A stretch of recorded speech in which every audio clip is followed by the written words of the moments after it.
ইলশে গুঁড়ি বৃষ্টি আর তার সাথে গরম ভাতে সর্ষে ইলিশ, একেবারে জমে ক্ষীর।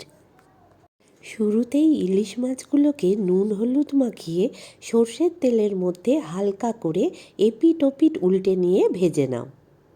এরপরে আগে থেকে সাদা সর্ষে, কালো সর্ষে, কাঁচা লঙ্কা বেটে নিয়ে তার মধ্যে নুন হলুদ মিশিয়ে সামান্য একটু জল দিয়ে একটা পেস্ট তৈরি করে নাও। এবার মাছ ভেজে রাখা অবশিষ্ট তেলের মধ্যে কালো জিরে ফোড়ন দিয়ে বেটে রাখা মশলাটা ঢেলে দাও ও মাছগুলোকে তার মধ্যে দিয়ে 5 মিনিটের মতো কুক করে নাও। গ্রেভিটা ঘন হয়ে গেলেই কিন্তু তোমার সর্ষে ইলিশ একদম রেডি। এবার আর কি, গরম ভাতে পরিবেশন করো।